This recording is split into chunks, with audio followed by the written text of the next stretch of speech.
Hi guys, welcome back to my channel. It's your girl again, Megaga, here for HR at Home with God. Welcome, and let's have fun as we discuss today this thing that we all face, and this is feeling stuck in life. Feeling stuck in life is something that we all face, and it is something that really, like, it's a cloud that we want to get out, and sometimes we don't know how to get out, and it becomes even more destructive, it becomes even more destructive when we cannot find a way out, when we cannot find the strategy on how to get out of this stagnation. I've come to find out that we can pray against stagnation. We can pray and ask God to get us out of this stagnation, but sometimes we have to take action by ourselves. God calls us to be the hands and feet of him. Like he can. Sometimes he does the thing that we're asking in prayer, but sometimes he also asks us to play our part, and that is faith. And that is action, that is taking action after prayer. So I was feeling this for a very long time, feeling stuck, just feeling unfulfilled in life, feeling like what am I here for, what am I supposed to achieve in life, and I had to go back to the drawing board. I had to sit down because of this. I was feeling drained, I was feeling irritable, I was feeling so mundane, and nothing was working. It was just stuck, and it was just a terrible feeling. It's a terrible feeling to be in this place. And so I came across, or I was reminded of this word from the book of Habakkuk 2:4, which says, the Lord answered me and said, write the vision down clearly upon the tablets, so that one can read it plainly. For the vision still has its time that presses on to fulfillment, and it will not disappoint. If it delays, wait for it. It will surely come. It will not be late.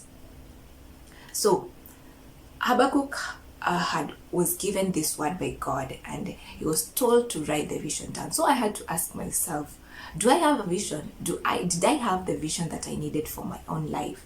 What was my strategic plan in life? What was my strategic plan in my finances? Did I even have these things? Had I even sat down and think to myself, what do I want to achieve, in my career, in my life, in my home, in my these three things, in my walk with God? These three things that are very crucial in my life, that I felt that these are the three things, fundamental principles in your life, where you dwell, your career, your home after retiring from your day of work, your life, your walk in Christ, your walk spiritually. So I came back to this very crucial HR function, which is strategic planning. Yes, we have that function, strategic planning, which is basically the forecasting of future needs of an organization with a clear roadmap. An organization, in any organization, even in your own maybe business, you have a vision of what you want to achieve. But so before you achieve, you need this strategic plan, steps. You have to have this roadmap on how to get there. And so, was I applying this? How can I apply this for my life? How can I apply this for my home management and my homesteading, and how I want my home to thrive? How do I want myself to excel, be it in social life, be it in my career, be it in all these things that give me life and give me, the fire to keep on living.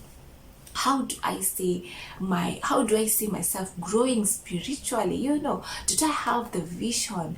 Did I have the same vision that God had for me? I had to sit down with God, and I had to ask him, I had to write down the vision again. I had to spend time with him. And I want to encourage you, for your home, specifically for your home, you need to sit down with God and ask. You ask, what are the needs for my home? What does my home need? Do I need a strategic, running, steady home budget? Do I need that steady home budget? Do I need clean meal management? What do I need? What are your priorities, for your home? Do I need a clear time management in how I prioritize and schedule things for my home? What do I need? Do I want to achieve a hybrid kind of lifestyle? Do I need to raise a kingdom household? Like sit down with yourself and ask yourself, what do you want to achieve? That is the basis of all this. You have to sit down and ask yourself before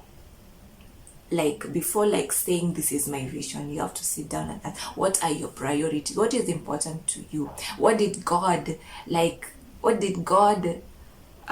when he brought you to this world, what skills or what talents did he bore you with?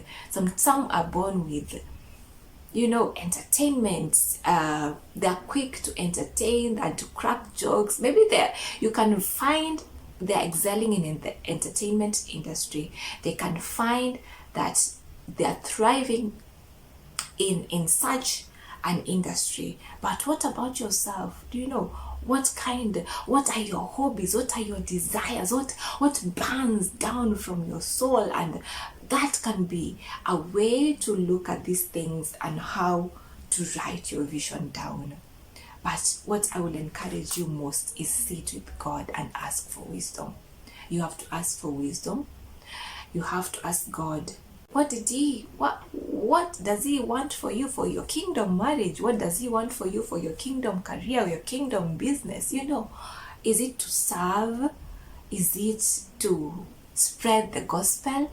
Is it to bring peace? Is it to bring light? Is it to bring truth? How do you want to raise your children? How do you want to serve your partner? All these things are things that you should sit first with God and ask for wisdom. Because asking for wisdom protects us from making wrong decisions and turning to the wrong routes or wrong turns that will leave us regretting in life. So ask for wisdom and let God lead you in writing your vision down. I will leave you with this word from Proverbs 21:5 that says, the plans of the diligent lead to profit, but all rash haste leads to poverty. The plans of the diligent lead to profit, but all rash haste, this faster and well set visions, they will lead to poverty, they will lead to destruction, they will lead to regret. So yes, sit with God, ask for his wisdom, and remember, a well put out strategic plan will need execution, will need tracking progress, and it will need flexibility. This is what any strategic plan will need. It will need execution, it will need tracking progress, and it will need flexibility. Why flexibility? Because seasons come, different seasons come. Sometimes you'll be in a season where it is very hard for you, and you'll need to put more effort. You'll need to put in more effort, or you'll need to come to a different path on how to achieve. Maybe you are going forward with this path, but then again you come into a season where you'll need to meander and for you to achieve that same vision. So that is why we need flexibility. So guys, I hope this has been enlightening as we sit down and look for our strategic plans. May we sit with God and may we ask God for the vision that he has for us. I will create another part 2 of this strategic plan for your home and for your career separately, and I hope you will enjoy, and I hope it will help you personally in your life, personally in your career. And with that, I'll see you in the next. Bye.